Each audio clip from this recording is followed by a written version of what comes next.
ওম শান্তি। আজ ২৯ এপ্রিল ২০২৬ আমরা সবাই বাবার অমূল্য মধুর মহাবাক্য শুনব।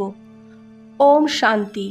মিষ্টি বাচ্চারা পতিত জগতের সাথে সম্পর্ক ছেড়ে বাবার সাথে বুদ্ধিযোগ লাগাও তো মায়ার কাছে হার হবে না। আজকের প্রশ্ন: সমর্থ বাবার সাথে থাকলেও যজ্ঞে বিঘ্ন কেন পড়ে? উত্তর: এই বিঘ্ন তো ড্রামা অনুসারে পড়বেই, কারণ যখন যজ্ঞে অসুরের বিঘ্ন পড়বে তখন তো পাপের ঘড়া ভরবে।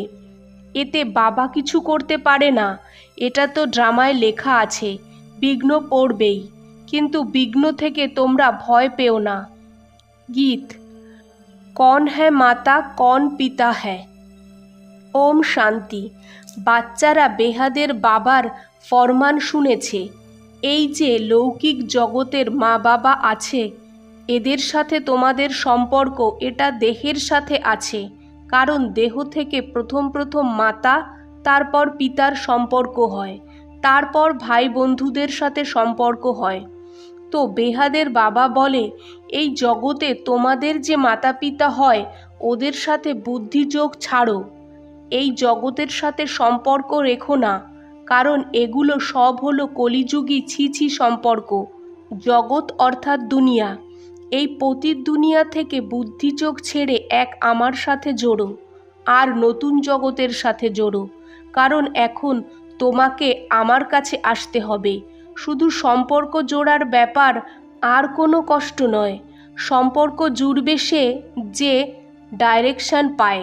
সত্যযুগে প্রথমে সম্পর্ক ভালো হয়, শতপ্রধানরা তারপর নিচে নামতে থাকে, তারপর সুখের যে সম্পর্ক হয় সেটা আস্তে আস্তে কম হতে থাকে। এখন তো একদমই এই পুরনো দুনিয়ার সাথে সম্পর্ক ছাড়তে হবে। বাবা বলে, আমার সাথে সম্পর্ক তৈরি করো, শ্রীমতে চলো, আর দেহের যেসব সম্পর্ক আছে ওগুলো সব ছাড়ো। বিনাশ তো হবেই। বাচ্চারা যাকে পরমপিতা পরমাত্মা বলে ও ড্রামা অনুসারে সার্ভিস করে, ও ড্রামার বন্ধনে বাধা আছে। মানুষ তো বোঝে যে ও তো সর্বশক্তিমান হয়, যেমন শ্রীকৃষ্ণকেও সর্বশক্তিমান মানে। ওনাকে সদর্শন চক্র দিয়ে দিয়েছে, ভাবে যে ওটা দিয়ে গলা কাটে, কিন্তু এটা বোঝে না যে দেবতারা হিংসার কাজ কিভাবে করবে, ওটা তো করতে পারে না। দেবতাদের জন্য তো বলা হয় যে অহিংসা পরম ধর্ম ছিল, ওদের মধ্যে হিংসা কোথা থেকে আসলো? যার যেটা মনে হয়েছে বসে লিখে দিয়েছে, কত ধর্মের গ্লানি করেছে। বাবা বলে, এই শাস্ত্রতে তো সত্যি আটার মধ্যে লবণের মতো আছে। এটাও লেখা আছে, রুদ্র জ্ঞান যজ্ঞ রচেছিলাম, তাতে অসুর বিঘ্ন ঘটাতো, অবলাদের ওপর অত্যাচারও হতো, ওটা তো ঠিক লেখা আছে। এখন তোমরা বোঝো শাস্ত্রে সত্য কি আর মিথ্যা কি লেখা আছে। ভগবান নিজেই বলে যে এই রুদ্রজ্ঞান যজ্ঞের বিঘ্ন অবশ্যই পড়বে, ড্রামায় লেখা আছে। এমন নয় যে পরমাত্মার সাথে আছে তো বিঘ্ন সরিয়ে দেবে। এতে বাবা কি করবে? ড্রামায় হওয়ারই আছে, এরা সবাই বিঘ্ন ঘটাবে, তখন তো পাপের ঘড়া পূর্ণ হবে, তাই না? বাবা বোঝায়, ড্রামায় যেটা আছে সেটাই হবে। অসুরদের বিঘ্ন অবশ্যই পড়বে। আমাদের রাজধানী স্থাপন হচ্ছে। আধাকল্প মায়ার রাজ্যে মানুষ কত তমপ্রধান বুদ্ধি ভ্রষ্টাচারী হয়ে যায়, তারপর এদের শ্রেষ্টাচারী বানানো তো বাবার কাজই হয়, তাই না? আধাকল্প লাগে ভ্রষ্টাচারী হতে, তারপর 1 সেকেন্ডে বাবা শ্রেষ্টাচারী বানায়। নিশ্চয় হতে দেরি থোড়ি লাগে।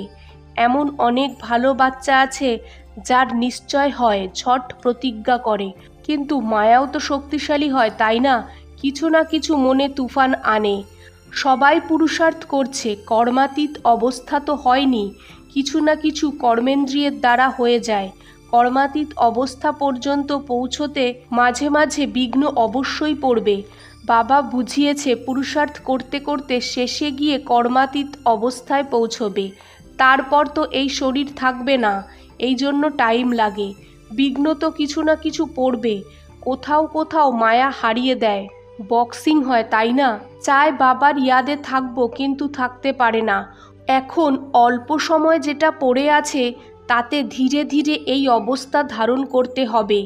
কেউ জন্ম থেকেই তো রাজা হয় না। ছোট বাচ্চা ধীরে ধীরে বড় হবে, তাই না? তাতেও টাইম লাগে। এখন তো অল্প সময় বাকি আছে। সারা মাদার পুরুষার্থের উপর হয়। অ্যাটেনশন দিতে হবে। আমরা যে কোনোভাবে বাবার থেকে বর্ষা অবশ্যই নেব। মায়ার বিরোধিতা অবশ্যই করব, এই জন্য প্রতিজ্ঞা করে। মায়াও কম নয়, হালকা থেকে হালকা রূপেও আসে। এই সব কথা কোনো শাস্ত্রে নেই। বাবা বলে তোমাদের বাচ্চাদের এখন বোঝাই, বাবার দ্বারা তোমরা সদ্গতিতে পেয়ে যাও। তারপর এই জ্ঞানের দরকার হয় না, জ্ঞান থেকে সদ্গতি হয়ে যায়। তো মিষ্টি মিষ্টি বাচ্চারা, লক্ষ্য পেয়েছো? এটাও বোঝো যে ড্রামা অনুসারে ঝাড় বাড়তে তো টাইম লাগবে, বিঘ্ন তো অনেক পড়বে, চেঞ্জ হতে হয়, কড়ি থেকে হীরের মতো হতে হয়, রাত দিনের পার্থক্য হয়। দেবতাদের মন্দির এখনো পর্যন্ত বানাতে থাকে। তোমরা ব্রাহ্মণরা এখন মন্দির বানাবে না, কারণ এটা হলো ভক্তিমার্গ। দুনিয়া এটা জানেই না যে এখন ভক্তিমার্গ শেষ হয়ে জ্ঞানমার্গ জিন্দাবাদ হবে। এটা শুধু তোমরা বাচ্চারা জানো। মানুষ তো ভাবে কলিযুগ এখনো ছোট বাচ্চা। এদের সারা মাদার হলো শাস্ত্রের ওপর। তোমাদের বাচ্চাদের তো বাবা বসে সব শাস্ত্রের সার বোঝায়। বাবা বলে যে এখনো পর্যন্ত তোমরা যা পড়েছো ওগুলো সব ভুলে যাও। এতে কারোর সদ্গতি হয় না, শুধু অল্পকালের সুখ পেয়ে যায়। সদা সুখই সুখ পাবে এমন হতে পারে না। এটা হলো ক্ষণিকের সুখ। মানুষ দুঃখে আছে। মানুষ এটা জানে না যে সত্যযুগে দুঃখের নাম নিশান হয় না।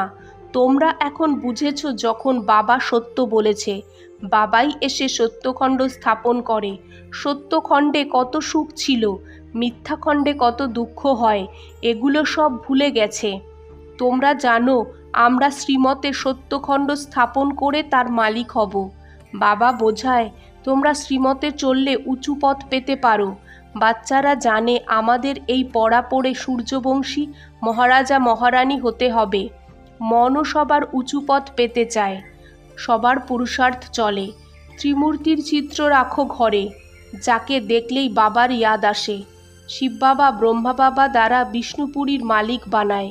যারা বারবার বাবাকে ভুলে যায়, বাবা রায় দেয় চিত্র সাথে রাখো। বাবাকে ইয়াদ করতে হবে, ব্রহ্মাকে নয়।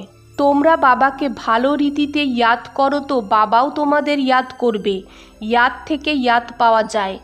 তোমাদের ধান্দা হলো আমরা দেবতা হচ্ছি তো অন্যদেরও রাস্তা বলতে হবে। অন্যরা তো জঙ্গলে নিয়ে যায়, তোমরা বাগিচায় নিয়ে যাওয়ার ধান্দা করো। এই কথা তোমরা বোঝো। এখন বাবা এসেছে, এখন পরিশ্রম করতে হবে। প্রদর্শনী দ্বারা ভালো প্রভাব পড়বে।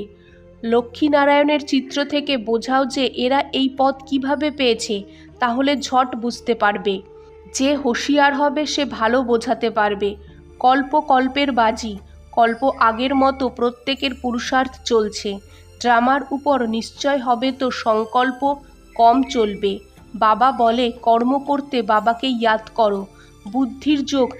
বুদ্ধির যোগ ওখানে রাখো তো অনেকের কল্যাণ হবে। যে করবে সে পাবে, ভালো করবে তো ভালো পাবে। মায়ার মতে সব খারাপই হতে থেকেছে, এখন পেয়েছো শ্রীমত। ভালো করো তো ভালো হবে। প্রত্যেকে নিজের জন্য পরিশ্রম করো, যেমন করবে তেমন পাবে। কেননা আমরা যোগ করতে থাকি, সার্ভিস করতে থাকি। যোগে আয় বাড়বে, ইয়াদের যাত্রা দ্বারা নিরোগী হতে হবে। তো কেন আমরা বাবার ইয়াদে থাকবো না? যথার্থ বাবা হয়তো কেন আমরা চেষ্টা করব না? জ্ঞান তো একদম সোজা, ছোট বাচ্চারাও বুঝে যায় আর বোঝায়। কিন্তু ও তো যোগী হলো না, তাই না? এটা তো পাক্কা করতে হবে যে বাবাকে ইয়াদ করো। আমরা তো এটা জানি, ব্রহ্মা দ্বারা স্থাপনা, বিষ্ণু দ্বারা পালনা। আচ্ছা, মিষ্টি মিষ্টি সিকিলাদে বাচ্চাদের প্রতি মাত পিতা বাপদাদার ইয়াদ প্যার আর গুড মর্নিং। আজকের ধারণা 1, মায়ার বক্সিংয়ে কখনো হার যেন না হয়। কল্প আগের স্মৃতি দ্বারা নিজের অবস্থাকে ঠিক রাখতে হবে, খুশি আর শান্তিতে থাকতে হবে। 2, নিজের ভালো করার জন্য শ্রীমতে চলতে থাকো। এই পুরনো দুনিয়া থেকে সম্পর্ক নষ্ট করতে হবে। মায়ার তুফান থেকে বাঁচার জন্য ছবি সামনে রেখে বাবার আর বর্ষার ইয়াদ করো। আজকের বাপদাদার মধুর বরদান। মনন দ্বারা বাবার প্রপার্টিকে নিজের প্রপার্টি বানানো বাচ্চারা দিব্য বুদ্ধিমান ভব। বিস্তার। বাবার দ্বারা যে খাজানা পাও তাকে মনন করো তো ভিতরে ঢুকতে থাকবে। প্রপার্টি তো সবাই একরকমই পেয়েছ, কিন্তু যে মনন করে নিজের বানায় তার নেশা আর খুশি থাকে। যে মননের মস্তিতে সদা মস্ত হয়ে থাকে তাকে দুনিয়ার কোনো জিনিস ঝামেলা আকর্ষণ করতে পারে না। ও দিব্য বুদ্ধির বরদান স্বতঃ পেয়ে যায়। আজকের স্লোগান: মনের ঝামেলাকে শেষ করার জন্য নির্ণয় শক্তিকে বাড়াও। ওম শান্তি।